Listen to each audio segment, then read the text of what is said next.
Last week we took a quick look at columns and base plates. Now let's take a look at beams and the different ways you can connect beams. The two common ways are shown here. One is called a framed connection, and it uses these framing angles, pieces of angle iron. The other one is a seated connection, and it has the beam sitting on an angle iron seat. In a framed connection, you have 2 or 4 pieces of angle iron, and they're bolted or welded to the beam that's being connected. And those framing angles support the weight. And this is the kind of connection we're going to draw in our drawing this week. Just to give you a sense of a three-dimensional view of what's happening, this is out of some steel software. This is an Autodesk product. So these are framing angles, these darker colored things in here. There are some bigger beams, you might call those girders, and then there are some smaller beams connected to them with angles. So those are framed connections. And you can have a framed connection where you connect a beam to a column. That's what this is a cutaway view of. A little bit hard to interpret, but that's what that is. Or you can have a framed connection where one beam connects to another beam.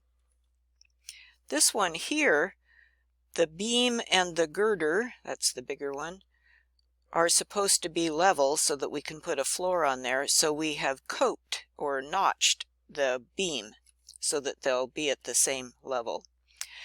And in the steel fabricator's shop, it's common for the fabricator to attach the framing angle to a beam and send it out to the job site as a unit there. Now, you can bolt these things on in the shop and weld them in the field. You can weld them in the shop and bolt them in the field. You can weld them both places. You can bolt them both places. There are a bunch of different combinations. But what this does is it lets a sort of sub-assembly of a beam go out to the job site, and that saves time. Here's a seated connection where you have a seat angle, a heavier angle here, and then a beam sitting on top of it with bolts or welds.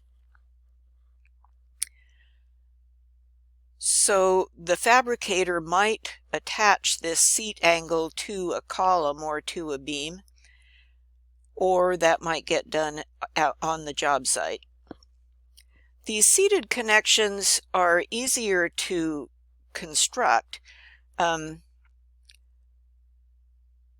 they're easier to assemble, and they typically take fewer bolts. They require a heavier angle than in a framed connection. Oh, here's a word that you'll run into, outstanding leg. When you're looking at a piece of angle iron, an L-shaped thing, one leg will be sticking out into the air, and that leg that's sticking out is called the outstanding leg. Here's another term you'll run into, gauge, which I'm calling out here. Gauge is the distance, the center distance between rows of bolt holes. And those gauges are standard sizes. Everything is standardized in structural steel. In a seated connection, there's a small angle clip up above the beam, but it doesn't really hold anything. It just keeps the beam from rotating too much. And there's a little bit of a gap between the two.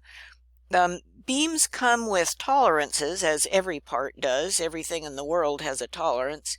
And the tolerances from the steel mill can be significant, so we leave a little bit of a gap to accommodate that tolerance.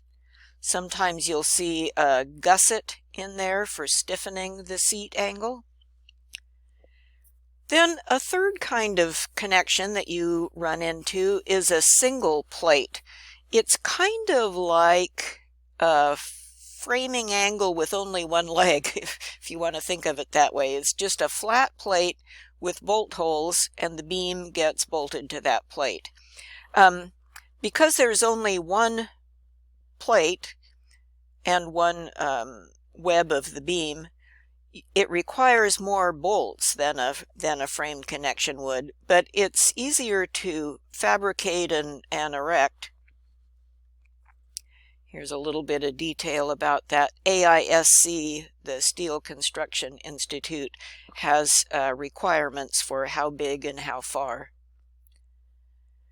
You can have a slot in the column. I guess I got these words backwards.